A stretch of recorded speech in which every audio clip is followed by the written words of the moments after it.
Hello children, today we will continue our chapter number 5 Anita and the honeybees. Staying in school यानी कि Anita school में रुकती थी. Time pass समय गुजर रहा था and soon I completed class 5 और मैंने क्लास 5 की पढ़ाई पूरी कर ली. I knew that we would need to spend more in class 6. मुझे पता था कि हमें क्लास 6 में और रुकना था.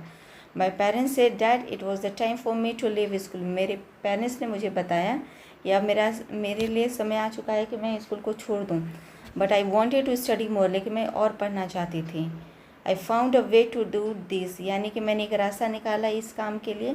आई started to teach younger children, यानी कि मैंने बच्चों को पढ़ाना शुरू कर दिया. From the money that I got, यानी कि उससे जो पैसे मुझे मिलते थे, I was able to continue my own studies. उसे मैंने अपनी पढ़ाई करनी शुरू कर दी. One sweet memory, I remember some older boys in my village, यानी कि मैं अपने गांव के कुछ पुराने लड़कों को याद करती हूँ. Also use to teach young children, यानी कि वो बच्चों को पढ़ाया करते थे. They did not like it when I started teaching, यानी कि उन्हें ये पसंद नहीं था कि जब मैं पढ़ाना शुरू कर दी. They started to scold and scare the children, यानी कि वो लोगों बच्चों को डराना धमकाना शुरू कर दिए. ठीक है. So that they would not come to me, ताकि वो लोग मेरे पास ना आए.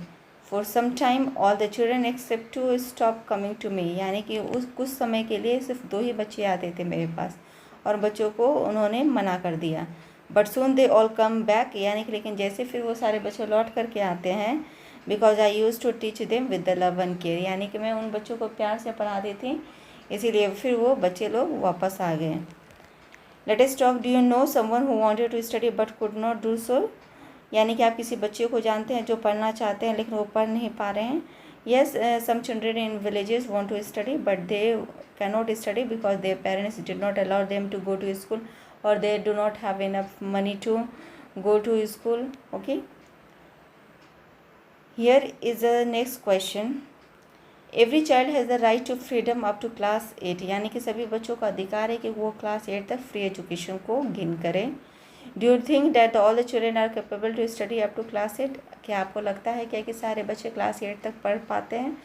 Now a days children can study up to class 8 but in villages children do not go to school, so they do not study up to class 8. Do you know, क्या आप जानते हैं what is RTE act 2009? This is very important term.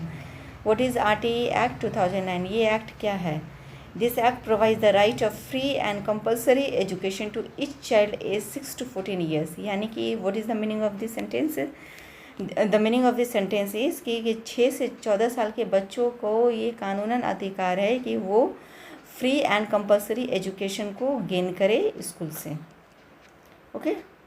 A secret, I learned how to ride a motorcycle. मैंने motorcycle चलाना भी सीखा.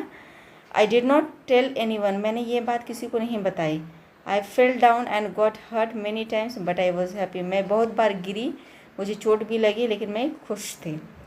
Slowly I started talking to the other parents, यानी कि मैं धीरे धीरे और पेरेंट्स से बात करने लगी इन द विलेज, गाँव में, about sending their daughters to school, यानी कि वो अपने बच्चों को स्कूल भेजें. My parents also started helping me in my work, मेरे पेरेंट्स ने भी मुझे मेरे कामों में मदद की. My mother use to do all the house work so that I could get more time to study, यानी कि मेरे पेरेंट्स ने मुझे काफ़ी मदद की, मेरे घरेलू काम में काफ़ी मदद की ताकि मैं और पढ़ सकूँ. Okay. From school to beekeeping, there are many litchi trees in our area, यानी कि व्हाट इज़ अनीता टेलिंग, क्या कि अनीता के एरिया में बहुत सारे लीची के पेड़ थे. Honey bees are attracted to the लीची फ्लावर्स, यानी कि जो हनी बीज थे वो लीची के पेड़ के पास आया करते थे.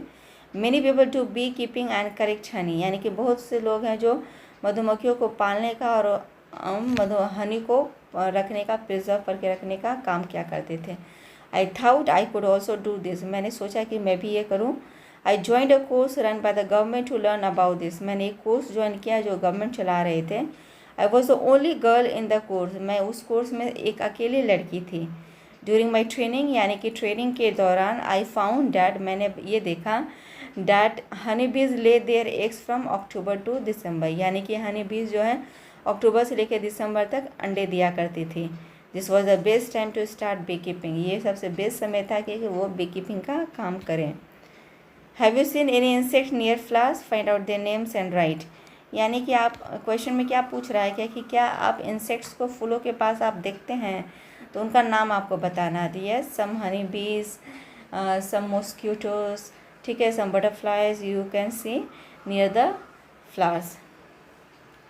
Draw and colour their pictures in notebook, यानी कि आपको आइदर हनी बी का पिक्चर और आइदर फ्लाई और butterfly, draw a picture of it in your copy. Next question है कि why do you think they come to the flowers, find out, यानी कि वो फूलों के पास क्यों आते हैं। तो they come to the flowers to take nectar from it, यानी कि वो फूलों को रस को चूसने के लिए फूलों के पास आते हैं। नेक्स्ट है कि व्हेन हनी बीज फ्लाई, यानी कि जब मधुमक्खियाँ उड़ती है, there is a kind of sound, यानी कि एक बजबज की साउंड आती है। Can you try to copy this sound, तो आप भी उसे उसकी बजबज की साउंड की कॉपी करने की कोशिश कर सकते हैं। My dear children, this is over for today. In the coming video, we will continue this chapter. Goodbye.